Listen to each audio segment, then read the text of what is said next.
For hundreds of thousands of years, the Earth was home to giants. Not just in one isolated place, but across the entire globe. Vast herds of mammoths, colossal ground sloths, and rhino-sized relatives of the armadillo shaped the world around them. Then, relatively recently, they disappeared. But what if they hadn't? What if we could rewind the clock, not to see them in the past, but to see them in our present? Let's explore, from a scientific and ecological perspective, what our world would actually be like if the Great Ice Age megafauna still roamed today. The first and most profound change wouldn't be one of danger, but of landscape architecture. The largest animals in an ecosystem are what we call keystone species or ecosystem engineers. Take the woolly mammoth. Like modern elephants, they were gardeners on a massive scale. Herds of them would have maintained vast grasslands by grazing down saplings and preventing forests from taking over completely. This creates what scientists call the mammoth steppe, a hugely diverse and productive grassland ecosystem that once stretched from Spain to Canada. Today, much of that land is less diverse tundra or dense forest. With mammoths, parts of the Arctic could once again become rich pastureland. Then there are the giant ground sloths, like Megatherium. Weighing several tons, they were browsers, pulling down high branches that no other animal could reach.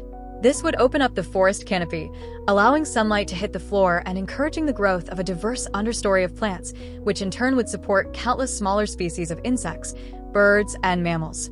They didn't just eat the environment, they cultivated it.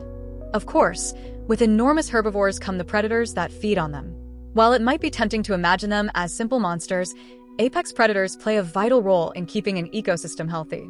The saber-toothed cat, Smilodon, for example, was a specialist. Its powerful build and iconic teeth were likely adapted for hunting large, thick-skinned, and relatively slow-moving prey like bison and young mammoths. They weren't built for long chases, but for powerful ambushes. Their presence would ensure that herbivore herds stayed healthy and on the move, preventing any one area from being overgrazed. Similarly, the massive short-faced bear, Arctodus simus, was likely less of a pure predator and more of an opportunistic kleptoparasite. With its great size and long legs, it could cover huge distances. Its primary strategy may have been to track other predators, like dire wolves or Smilodon, and simply intimidate them off their kills. This creates a complex web of competition where every animal, from the top predator to the scavenger, has a specific role to play. So, how would humans fit into this picture? It would undoubtedly be challenging.